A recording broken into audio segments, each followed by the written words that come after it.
Hello and welcome back to Gardening with Ben. Welcome to our new episode for today.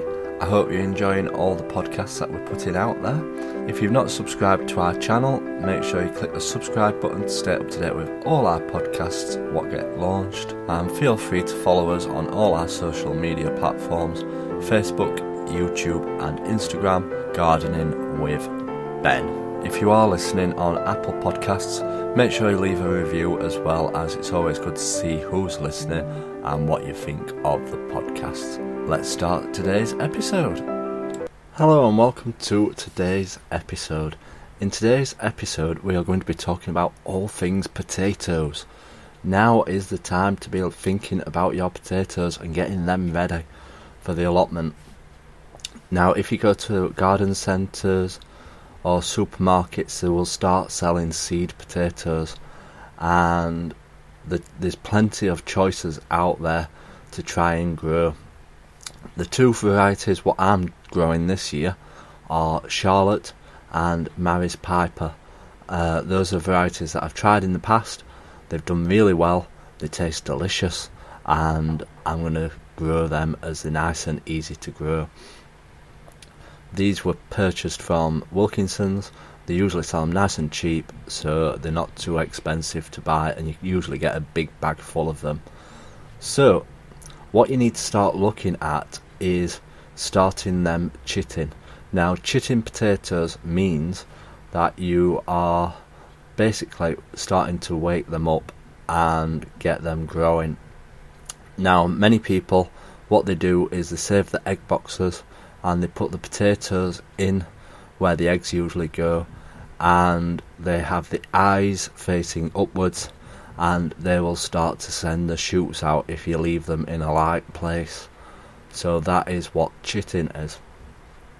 Now some people don't chit them, they just plant them straight in the ground, but I've always stuck to chitting my potatoes and they work fine.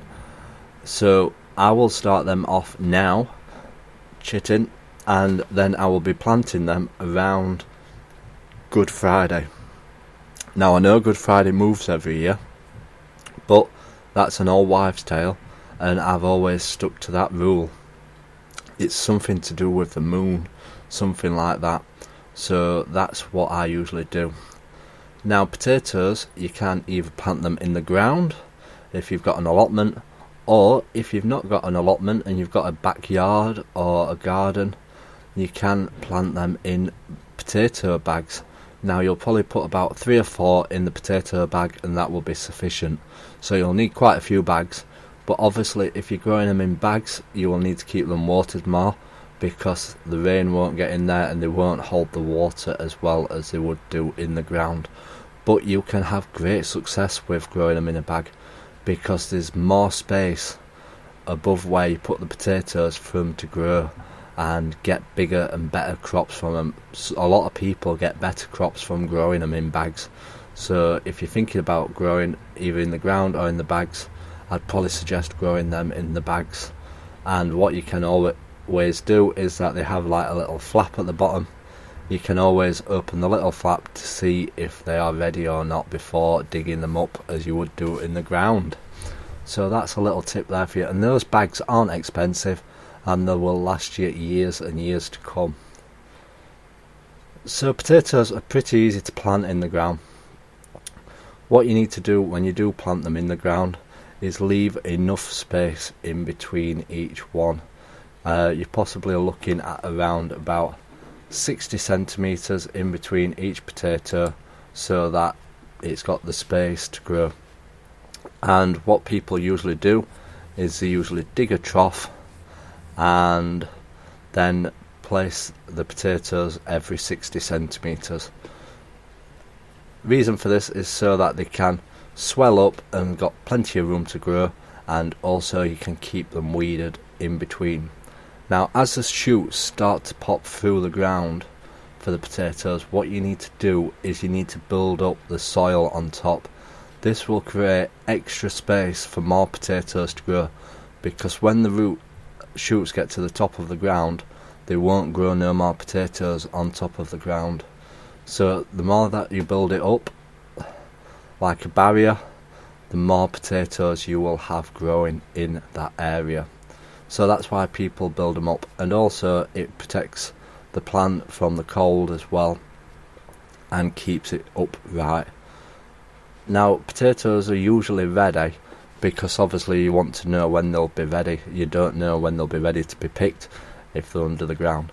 Now, I usually wait until the plants turn yellow and they start to die back. That's when you know that the potatoes should be ready to be picked from the ground. Potatoes often grow these like little tomatoes on them as well. Whatever you do, do not eat them or mess with them, as they are poisonous. So don't pick them what look like tomatoes on the potato plant, as they are completely poisonous and you don't want to get ill from them. So let me know what potatoes you will be growing. Feel free to message me on Instagram and Facebook. Let me know what you're growing, or tag me in a post. It's always good to see. Tag me using Gardening with Ben or hashtag Gardening with Ben. It's always good to see what other people are growing and what potatoes you will be growing. So that has been our episode today on potatoes and getting them ready. Thank you for listening to today's podcast. I hope that you have enjoyed it. Make sure you do click that subscribe button to stay up to date with all our podcasts, which get launched on a daily basis at the moment. And feel free to follow us on our social medias, Facebook, Instagram and YouTube, Gardening with Ben. Obviously on YouTube you get to see all the videos as well, which we launch regularly. And if you'd like to support Gardening with Ben, check out the link below in the description from our shop, where you can purchase fantastic gardening hoodies and t-shirts. You can also buy a Gardening with Ben mug to be drinking your own brew out of while listening to this podcast.